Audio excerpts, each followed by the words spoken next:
Hi అండి. Welcome to our channel. ఈరోజు మన ఛానల్‌లో ఆకుకూరతో మామిడికాయ పప్పుని ఎలా తయారు చేసుకోవాలో ఈ వీడియోలో ఒకసారి చూసేద్దాం. ముందుగా ఒక కప్పు కందిపప్పుని తీసుకొని శుభ్రంగా కడిగేసి అరగంట పాటు నానబెట్టుకోవాలి. మెంతికూరని 4 కట్టల వరకు తీసుకోవాలి. ఇక్కడ నేనైతే చిన్న మెంతికూర తీసుకున్నాను. మీరు పెద్ద మెంతికూర తీసుకున్న మట్టితే ఒక కట్ట సరిపోతుంది. దీన్ని మనం నానబెట్టుకున్న కందిపప్పులో శుభ్రంగా కడిగేసి వేసుకోవాలి. కారం గల పచ్చిమిర్చిని ఒక 5-6 వరకు ఇలా ముక్కలుగా కట్ చేసుకొని వేసుకోవాలి. అలాగే దాంతో పాటు ఒక చిన్న టమాటాను కూడా కట్ చేసుకొని వేసుకోవాలి. దీనిలో ఎటువంటి చింతపండు యాడ్ చేయనక్కర్లేదు. మామిడికాయ పులుపు ఉంటుంది కాబట్టి సరిపోతుంది. చింతపండు అయితే యాడ్ చేయకండి. మామిడికాయ కూడా చిన్న ముక్క సరిపోతుంది. ఎందుకంటే పులుపు ఉంటుంది కదా. ఇలా మామిడికాయను కూడా చిన్న చిన్న ముక్కలుగా కట్ చేసుకొని వేసుకోవాలి. ఇప్పుడు దీనిలో ఒక పావు స్పూన్ వరకు పసుపు వేసుకోండి.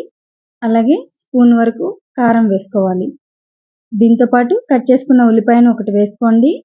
4, 5 వెల్లుల్లి రెబ్బలు వేసుకొని కుక్కర్ మూత పెట్టేసి 2 విజిల్స్ రానివ్వండి. లో ఫ్లేమ్‌లో 2 విజిల్స్ రానిస్తే పప్పు అయితే ఉడికిపోతుంది. ప్రెషర్ కొంచెం పోయిన తర్వాత మూత తీసి చూస్తే పప్పు అయితే పర్ఫెక్ట్‌గా ఉడికిపోయింది. ఇప్పుడు దీనిలో ఒక స్పూన్ వరకు కల్లుప్పు వేసుకోవాలి. పప్పు బాగా మెత్తగా ఉడికిపోయింది కాబట్టి మరీ ఎక్కువసేపు మెదపక్కర్లేదు. జస్ట్ ఒకసారి అంతా ఉప్పు కలిసేలాగా కలుపుకుంటే సరిపోతుంది. దీనిలో కొద్దిగా వాటర్ యాడ్ చేయాలి. ఎందుకంటే పూర్తిగా చల్లారిన తర్వాత పప్పు అనేది గట్టిపడుతుంది. కాబట్టి దీనిలో కొంచెం వాటర్ యాడ్ చేసుకుంటే సరిపోతుంది. ఇలా పప్పు మెదుపుకున్న తర్వాత కొద్దిగా వాటర్ యాడ్ చేసుకొని ఇప్పుడు దీన్ని పోపు వేసుకుందాం. పోపు కోసమని ఒక కడాయిలో ఆయిల్ వేసుకోవాలి. ఒక స్పూన్ వరకు ఆయిల్ వేసుకోవాలి. దీనిలో ఎండుమిర్చిని 2, 3 వరకు ఇలా ముక్కలుగా కట్ చేసుకొని వేసుకోవాలి. అలాగే పోపు గింజలు ఒక 2 స్పూన్లు వేసుకోండి.